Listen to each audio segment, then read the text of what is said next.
Hello viewers, before we continue with this amazing story, we would like you to be part of our family. Subscribe today and turn on the notification bell, watch to the end and don't forget to tell us where you're watching from. Now let's get back to the story.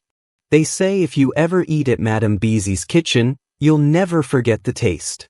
People came from every part of Lagos, from Ikeja, Aja, Yaba, even as far as Badagry, just to eat her food. Whether it was morning, midnight, or even 3 a.m., her restaurant was open. Always hot. Always busy. Her pepper soup could wake a dead man. Her umla was so soft it felt like butter. And her egusi? Thick like honey, rich like palm oil mixed with secrets. Nobody cooked like Madame Bisi. Nobody. She wore long flowing gowns and always had a wide smile on her face. Her gold tooth would flash when she laughed, and she would shout, "Eat and forget your sorrows," while scooping stew with her big spoon. The walls of her restaurant always dripped with heat and the smell of fresh soup.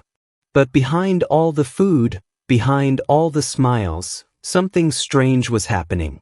Something dark. You see, in the corner of her kitchen, the very back, there was one pot that never boiled. It was big, bigger than all the other pots. Black, with a cover that looked old and heavy. It sat on the floor like a sleeping animal. Nobody touched it. Nobody asked about it. Only Madame Bisi went near it. And she only used it once. Every December. When the shop was closed at midnight and the curtains were pulled, she would enter the kitchen alone. She would open that pot and cook something. No one ever saw what it was. No one ever smelled anything from it. But the next morning, the food in her restaurant would taste 10 times sweeter. People would fight to buy food. By 7 a.m., the queue would stretch outside her compound.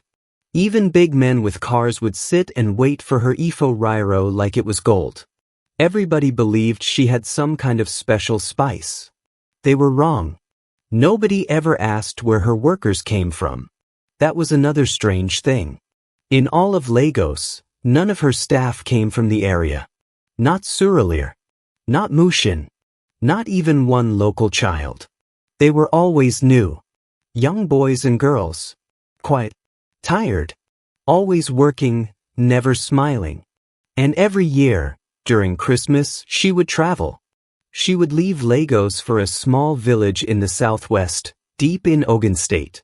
A forgotten place with broken houses, dry wells, and children with thin arms and big eyes. She would visit families one by one, sit under mango trees and talk gently to poor mothers. She would say, "Let me take your child to Lagos. I'll send them to school. I'll feed them. I'll clothe them. I'll make them into somebody." And she always came with pictures. Photos of children in neat uniforms, smiling, holding books. Seesawed? She's now in JSS too. Bright girl. You'll be proud. The mothers would cry. The fathers would bow their heads. And they would say, "Carry her. Carry him. Give them the life we cannot." And so, every year, Madame Bisi returned to Lagos with 1 or 2 children. At first, life was sweet for the child. School uniforms. A new toothbrush. They would smile. They would say thank you. They would even call their family once or twice. But then, suddenly, school would stop. No more books. No more play. No more joy. The child would be pulled into the kitchen, into long hours of work. Washing plates. Cleaning floors. Pounding yam until their arms ached. And by the next December, they would vanish. Just like that. Gone. No calls. No letters. Nothing. But still, Madame Bisi's business kept growing. Her food kept tasting better. And that big black pot? It never stopped sitting in the corner, waiting. In one small village, the same one she always visited, people began to ask questions. Why don't those children return? Why don't we hear from them again? But Madame Bisi always had an answer. They went abroad. They are boarding school students. They're too busy studying. And she always came with new photos. Always smiling children. Always neat uniforms. But none of those children ever returned. Until one girl. Her name was Amara. And she would change everything. They say some smiles hide pain. But Amara's smile was different. It was the kind of smile that made even strangers stop and stare. Amara was 15 the first time she saw Madame Bisi. She was sitting under a mango tree in her village, barefoot, holding a torn exercise book and drawing lines with a broken pencil. Her father had died from a snake bite. Her mother from fever. She lived with her aunt now, a woman with 5 children, no job, and one small bag of Gary that had to feed everyone. Amara was the quiet one. Always helping. Always watching. That day, Madame Bisi drove into the village in her big black Jeep. The tires crushed the red sand like dry biscuits. She came out, wearing lace from head to toe, gold earrings, and a gelly that sat like a crown. She smiled. Everyone rushed to greet her. She gave out rice, oil, and wrappers. She shook hands, laughed loud, and said, "I've come to help again." When she saw Amara, she stopped. "This one," she said, touching Amara's chin. "This one has light in her eyes." The aunt looked surprised. "That one? She's always drawing nonsense." Madame Bisi smiled. "That nonsense might be talent." She turned to the aunt. "Let me take her. Lagos is waiting for her." That night, Amara couldn't sleep. She kept looking at the school bag Madame Bisi gave her. It was new, red, and full of books. The next morning, the aunt gave Amara her blessings and said, "Make us proud, my dear." They left before sunrise. When Amara reached Lagos, she thought she was dreaming. Tall buildings. Bright lights. Cars that didn't stop to greet anybody. She held Madame Bisi's hand tight, scared she would get lost. Her first week was magical. She was enrolled in JSS 3. She got a school uniform, white socks, and even a lunchbox. She sat at the back of the class but always paid attention. Her favorite subject was fine arts. She drew her first Lagos picture, a woman selling pepper by the roadside. Her teacher clapped. She called her aunt to say, "Auntie, I am happy. Madame Bisi is good to me." The aunt cried and said, "God bless her." But in Lagos, happiness never lasted long. One Friday morning, just before second term started, Madame Bisi walked into Amara's room. Her face was not smiling.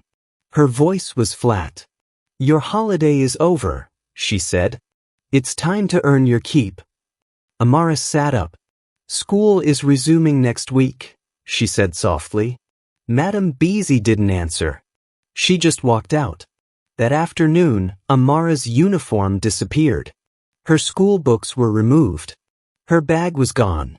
In place of it, a bucket, mop, and broom appeared. "You'll start working in the kitchen," Madame Bisi said. Amara looked confused. "But you said I came to school."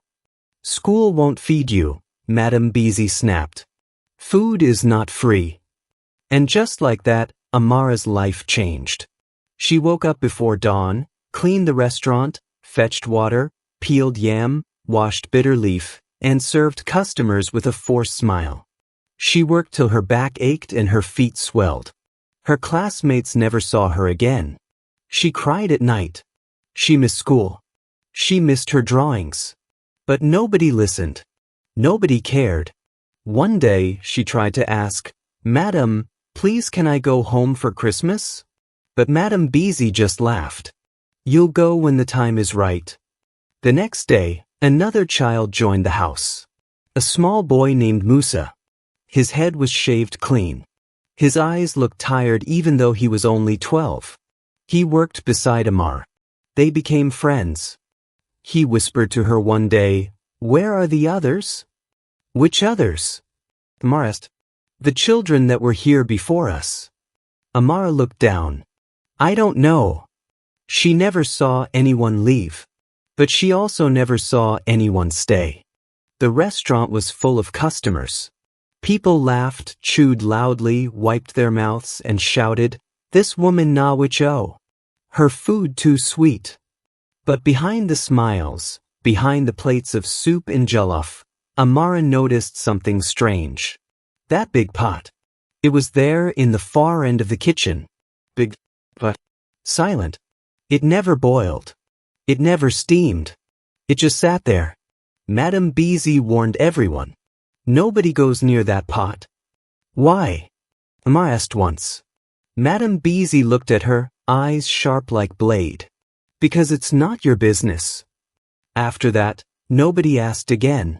But Amara had dreams. In one dream, she saw the pot open and smoke poured out like ghosts. In another dream, she heard voices calling her name from inside it. Every time she woke up sweating. She didn't know why, but her heart told her something was not right.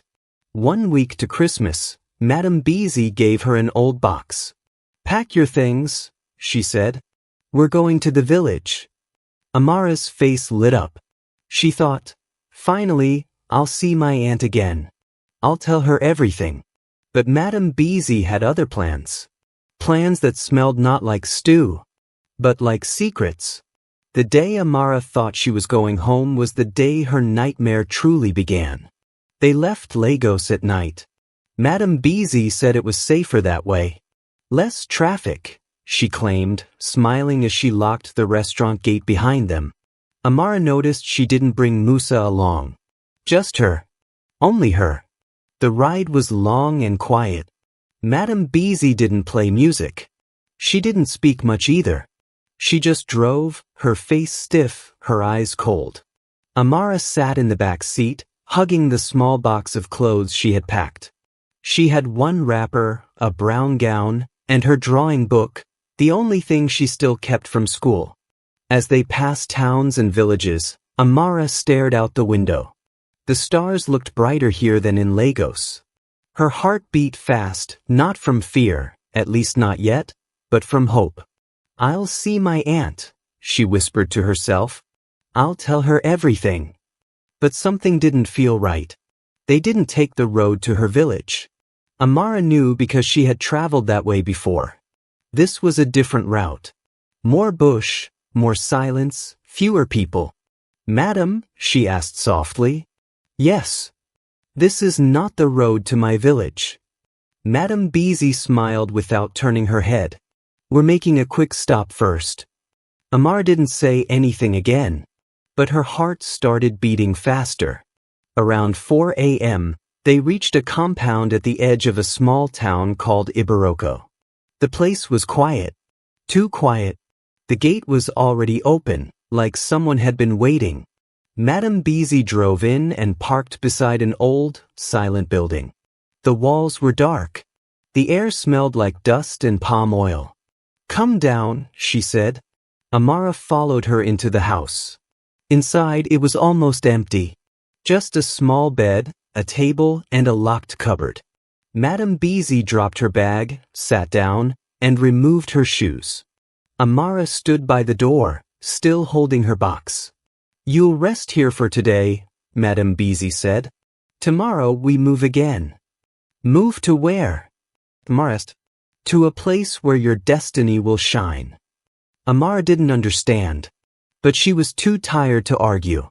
She sat on the floor, used her wrapper as a pillow, and closed her eyes. But sleep didn't come. She kept thinking about Musa, about the other children, about the pot, that black pot. When morning came, Madame Bisi stepped out to make some phone calls. Amara looked around the room and saw something strange. On the table, there was a photo frame. It was dusty, but she wiped it and looked closely. It was a picture of a boy holding a science textbook. He was smiling. Below the photo, the name was written, Musa Adebayo. Amara's heart jumped. It was the same Musa she knew. Same eyes. Same smile. But the uniform in the photo wasn't the one he wore in Lagos. It looked older. Like something taken years ago. "What is this?" she whispered. She opened the drawer under the table. Inside were more photos. Children in classrooms. Children wearing choir robes. Children holding certificates. But all the faces looked too familiar. One by one she remembered them. They were the same children Madame Bisi had shown in the village. The same ones she used to convince parents to release their sons and daughters. But none of those children were in Lagos anymore. None except Musa. And even Musa had not come with them. That's when it hit her. All of them were missing. Amara's hands shook. Her legs felt weak. She packed the photos quickly and slid them into her drawing book. By the time Madame Bisi returned, Amara was sitting quietly, pretending to sleep. The woman looked at her for a long time, then smiled. "Good girl. You're learning how to be quiet." That evening, they left the house again. But this time, they didn't drive far. Just to a compound outside Ibaroko. The gate had strange symbols on it. Carved into wood. Red cloth tied to the top. Inside was a small building with a wide open space and a big metal pot sitting over a fire. Amara froze. It looked just like the pot from Lagos. Big, but silent. She opened her mouth, but no words came. Madame Bisi held her shoulder tightly. "You see that pot?" she said.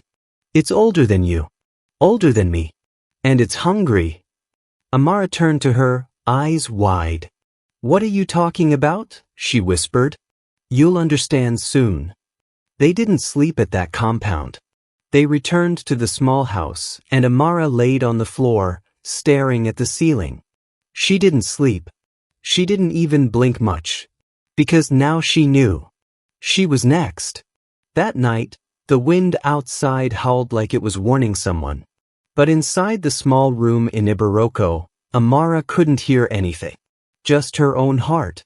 It beat fast, like a drum in her chest. She didn't sleep. She didn't even close her eyes.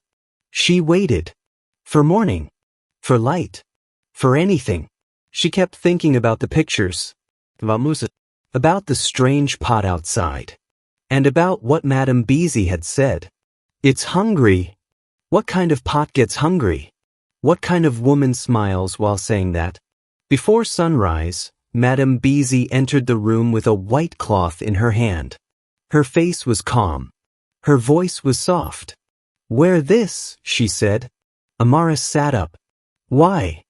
"It's time for your final blessing." Amara stared at her. "Are we going to church?" Madame Bisi laughed. "Church? No, my dear. We're going to finish what was started." Then she added, "You should be proud. This is a big thing. Not every child gets chosen." Amara felt cold all over. Her hands started shaking. "I want to go home," she said quietly. Madame Bisi's face changed. Her smile disappeared. She dropped the cloth on the floor and said, "Do you think I brought you all the way here just for you to go home?" Amara didn't answer. "Wear it," Madame Bisi repeated, her voice harder. Amara picked it up with shaking hands and wore it slowly. It was loose, like a choir robe. The sleeves hung wide. The bottom swept the floor.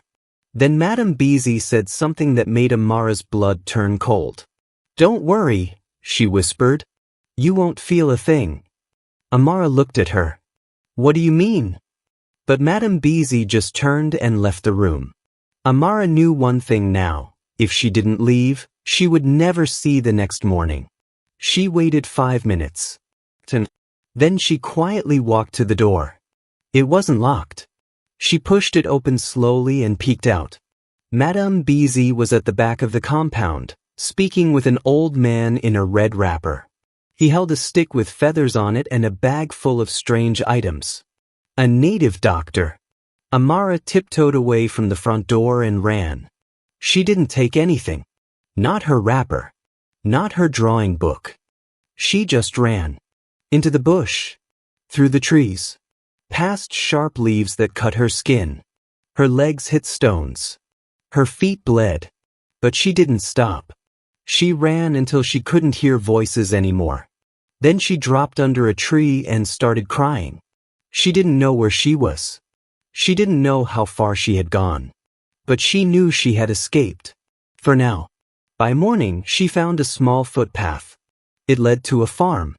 There was a woman harvesting cassava. When she saw Amara, she screamed, "My child, what happened to you?" Amara could barely talk. She was weak. Her lips were dry. The woman gave her water, then food, then brought her to the nearby police station. At first, the officers didn't believe her. "A big woman like Madame Bisi," one of them said. "She's famous in Lagos." But when Amara described the pot, when she told them about the missing children, when she gave them the names from the photos, one officer went silent. He looked at another officer and said, "My cousin once worked at that place. She disappeared." That was when they knew. They had to act fast. They followed Amara back to Ibaroko. They entered the compound with the strange gate. The pot was still there, still sitting quietly like it was waiting. They searched the house. They found the photo frames. They found the hidden bags of children's clothes. School books with names written on them. But Madame Bisi? Gone. Vanished. The native doctor too. They were both missing. But now the truth had come out. The police issued a warrant for Madame Bisi's arrest. The story spread fast, from Ibaroko to Lagos, then to all parts of Nigeria. People started talking. Parents who gave out their children came forward. Old photos were compared. Mothers cried in TV interviews. One woman screamed, "She promised to make my daughter a nurse. She showed me her picture. She lied." And in the village where Amara came from, her aunt sat under the same mango tree, crying into her hands. "I should never have let her go," she wept. But Amara? She was safe. The police took her to a children's center in Lagos. A safe house. They gave her clean clothes, a warm bed, a new drawing book. She didn't talk for the first 2 days. She just drew. But one morning she asked for something. "Please, can I see Musa?" The officer looked at her sadly. "We're still searching for him." Amara looked down. She had one more drawing to make. And this time it would be of the pot. The black pot. The one that didn't boil, but still burned. The news hit Lagos like thunder. Famous Lagos food seller wanted for missing children. It was on every radio, every TV, on WhatsApp, Twitter, Instagram. People couldn't believe it. Madame Bisi? The woman with the sweet stew. Nona. That woman no fit do that kind thing. Her food day give life. But others were not surprised. Some had noticed strange things for years. Like how her restaurant never closed. How her workers were always small children. And how none of those children stayed long. One taxi driver said, "I used to drop small boys there every December. But I never picked any one of them again." Another woman who sold tomatoes near the restaurant said, "She changed workers like slippers. I just thought maybe she was strict." As the days passed, more stories came out. A man from Abeokuta said his nephew had followed Madame Bisi 5 years ago and vanished. A woman from Ibadan said she gave Madame Bisi her only child after seeing a photo of her daughter wearing a lab coat and standing in a classroom. "She told me my daughter was going to be a doctor," she cried on live TV. "I even showed the photo to the whole village. We celebrated." But her daughter never came back. Not even a call. Not even a letter. The police opened a file called the Bisi case. And the top officer in charge was the same man who had listened to Amara's story. He ordered the kitchen in Lagos to be sealed off. That's when the police found the real horror. Behind the main cooking area, behind a curtain, was a locked room. Inside the room, they found the pot. It was heavy, cold, silent. They opened it carefully, wearing gloves and face masks.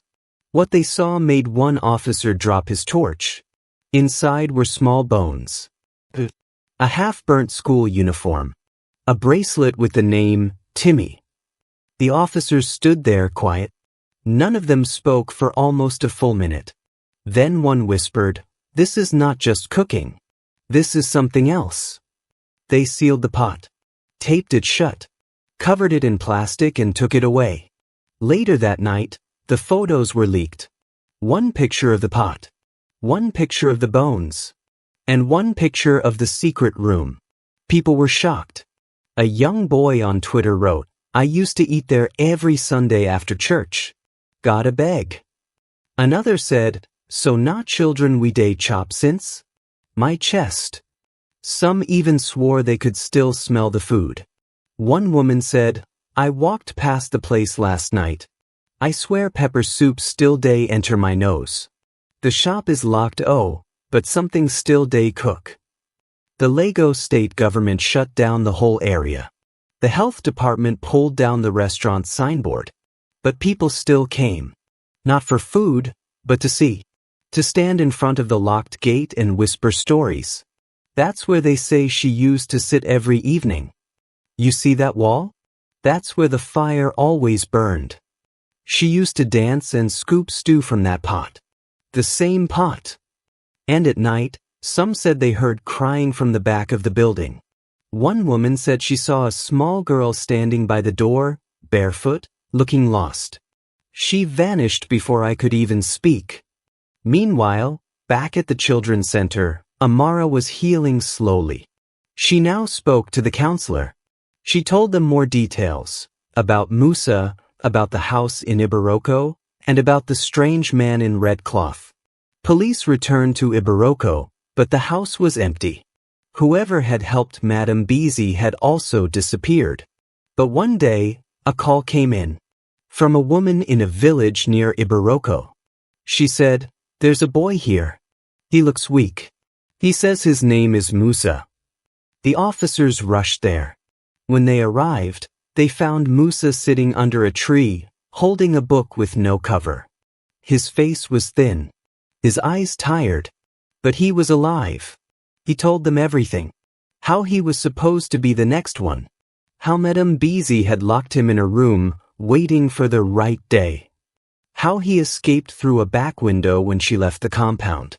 He had walked for 2 days. Slept in a farm. Ate mangoes. Then a kind woman took him in. When Amara saw Musa again, she didn't cry. She just hugged him tightly and said, "You made it." The officers took them both to a safe house, far from Lagos. Far from Ibaroko. Far from the pot. But even there, at night, Amara would sometimes wake up sweating. Because in her dreams, she still saw the pot. Still heard it whisper. Still saw Madame Bisi smile. Weeks passed. The restaurant was still closed. The police were still searching. But Madame Bisi was nowhere to be found. People said she had gone into hiding. Some believed she had used charms to disappear. Others swore they saw her walking along 3rd Mainland Bridge at midnight, barefoot and humming. One woman said she saw her in a market in Shamalu buying red oil, smiling like nothing happened. "She just looked at me and walked away," the woman said, shaking. The news was still hot. Every channel talked about her case. But one story hadn't reached the public. The woman with the pictures.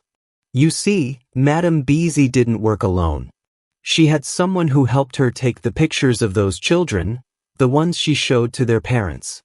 The smiling school photos. The lab coat pictures. The choir robes.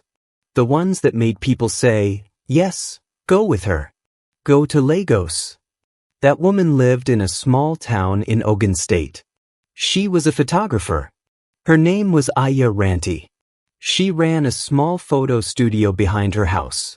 People came to take passport photos, wedding pictures, birthday shots. But secretly, she helped Madame Bisi. Every December, Madame Bisi would come with children. She would say, dress them up, give them a clean background, make them smile. Then she would collect the photos, pay in cash, and leave. Aya Ranti never asked questions. The money was good. The woman was polite. And the children looked healthy, at first. But something changed one day. It was during the last visit. Madame Bisi brought a girl. Her name was Amara. She looked scared. Her eyes didn't shine like the others. After the photo, when Madame Bisi went to the bathroom, Aya Ranti asked the girl quietly, "Are you okay?" Amara didn't answer. She just shook her head and looked down. That moment stayed with Aya Ranti. It haunted her. She didn't sleep well that night. Then one day, the news broke. Madame Bisi wanted for ritual killings. The pictures Aya Ranti had taken were all over the internet. She almost fainted. She knew she was in trouble. She could hide or come forward. It took her 2 days.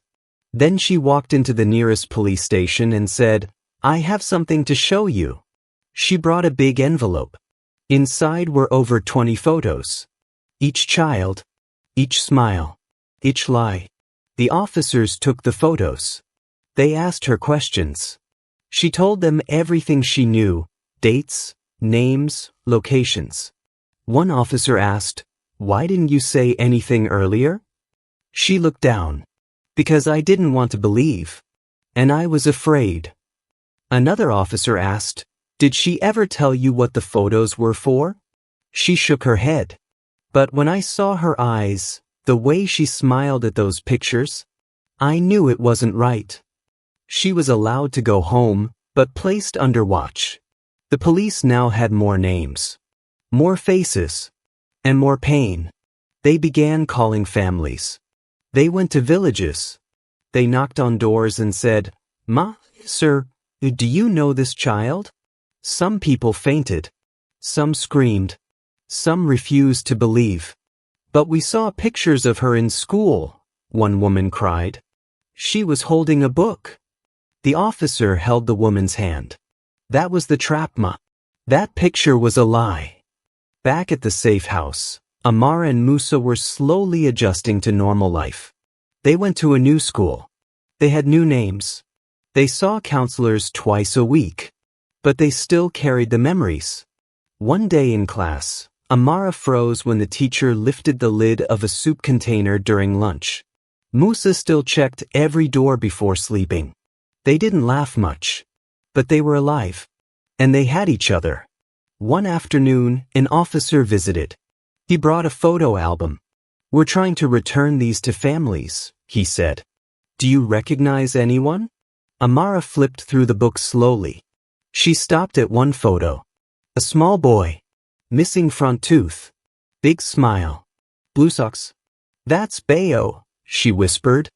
"He was there before me. He disappeared one morning." Musa nodded.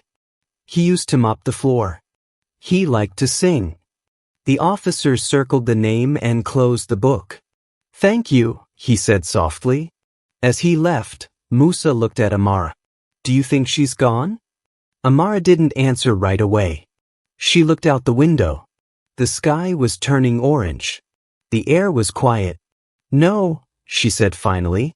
"She's still out there." In the streets of Lagos, time moves fast. New restaurants open. Old stories fade. People move on. But not this time. Madame Bisi's name still sat on lips like pepper. Her story refused to die. And then one hot Tuesday afternoon, she came back. Just like that. No one expected it. No one believed it. But there she was, standing in front of her old restaurant, dressed in all black, wearing dark shades, and carrying a small black bag. She had changed. Her face was thinner. Her eyes colder. But it was her. Madame Bisi. People screamed. A crowd formed immediately. "It's her," one woman shouted. "Call police," another man yelled. But Madame Bisi just stood there. Still silent. She looked at the building like she was remembering something.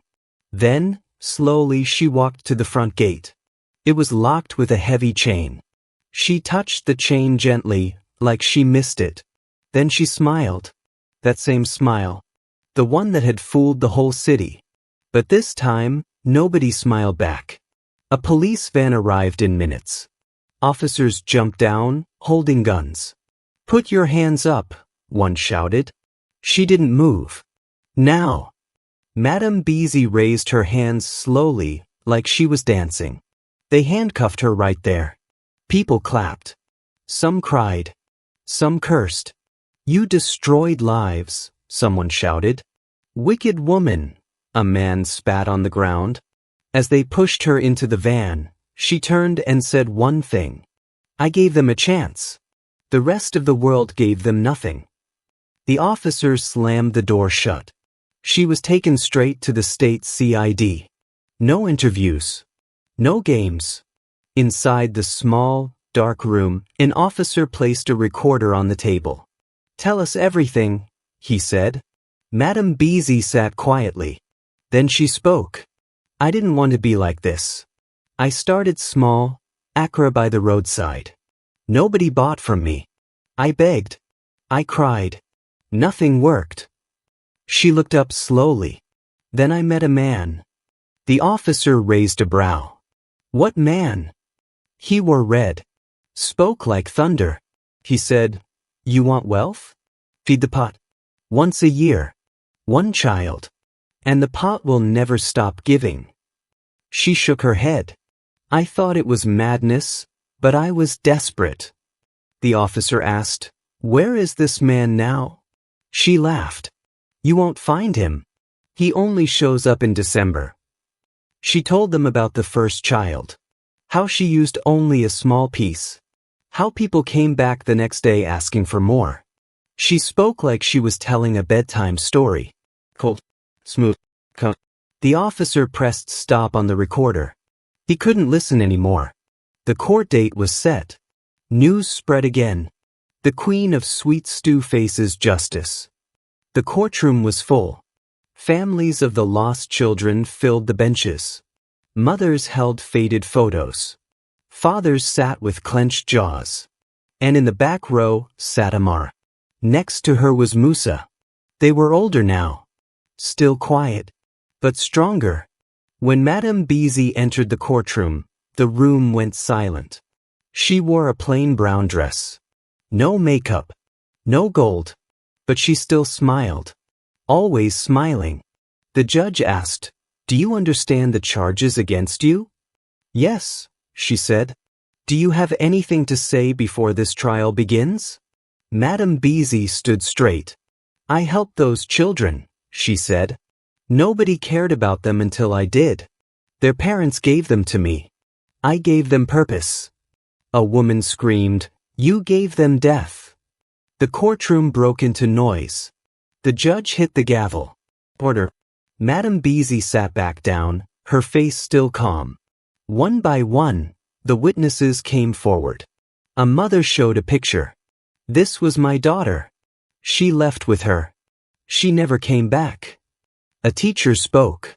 She was in my class. Bright girl. She disappeared after Christmas break. Then Amara walked forward. She stood tall, even though her legs were shaking. She looked Madame Bisi in the eye. You told me I was special, she said softly. Madame Bisi blinked. You said I would go far. You gave me books. Then you gave me the pot. The whole room went silent. Amara took a deep breath. But I didn't go into that pot. I ran. And now, I'm telling the world what you really are. She stepped down. Musa hugged her tight. The trial lasted 5 days. At the end, the judge spoke. This court finds Madame Bisi guilty of multiple counts of child trafficking, ritual killings, and abuse. He paused. You are sentenced to life in prison. Without parole. Gasps filled the room. Some people clapped. Some cried. Madame Bisi didn't move. She just smiled. As they led her away, she turned one last time and said, The pot will still boil. You can't stop hunger. Then she disappeared behind the courtroom doors. And into history. After the trial, Lagos tried to forget.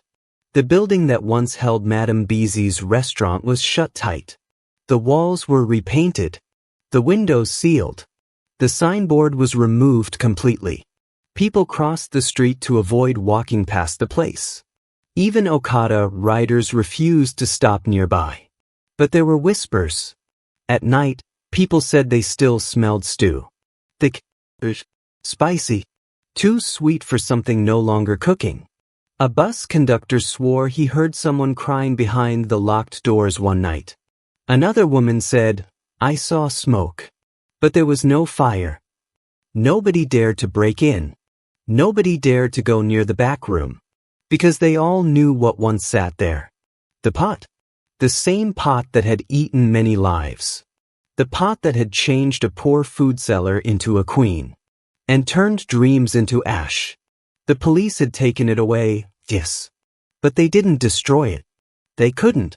It sat now in a cold storage room deep inside the police evidence building in Ikeja. Covered in chains. Taped shut. Guarded. But still there. The officer in charge of the room didn't like being near it. He said, "Sometimes I hear things. I know it's crazy, but it talks." Another guard said, "The air changes when you enter that room. Like something is watching you." And then one night, something strange happened. During a power outage, the CCTV in the storage room went blank. When light returned, everything looked normal. Except the pot. The tape had peeled. The chains were loose. And the lid? It had shifted, just a little. Not open, but no longer fully closed. The officer blamed it on heat. "Maybe the metal moved," he said. But he didn't sleep that night. He kept thinking about Madame Bisi's last words. "The pot will still boil. You can't stop hunger." Far away, in a small village in Oyo State, a woman named Auntie Remy opened a new food shop. She was kind, soft-spoken, and cooked like magic. People rushed in every day. Her stew? Too sweet. Her pepper soup? Legendary. She wore long dresses and smiled often. And just like Madame Bisi once did, she arrived every December and left with children. She said she wanted to help them learn work. She brought photos too, kids in uniforms, holding books, standing in front of chalkboards. And when the parents asked where they were now, she always smiled and said, "They're doing fine." Nobody knew what really happened to those children. Not yet. But one night, while sweeping behind Auntie Remy's kitchen, a little girl found something strange. A black cloth, covered in ash, wrapped tightly around a small wooden spoon. And written in chalk on the wall? 3 simple words. "Feed the pot." Back in Lagos, Amara and Musa sat in their new school's library. They were working on a project, Stories That Changed Nigeria. They had chosen to write about Madame Bisi. Amara drew. Musa wrote. When the teacher passed by, she smiled. "You both have been through a lot," she said. They nodded quietly. That night, as Amara looked out her window, she saw something in the dark sky. A shadow. Or maybe just a bird. But it made her heart beat fast. She whispered to herself, "I survived the pot. But the pot is still out there. Somewhere. In a place not far from where you're watching this story right now." A woman ties a red cloth around her head. She lights a fire. She opens a black pot. And she smiles. Because some secrets never die. Some tastes never leave your tongue.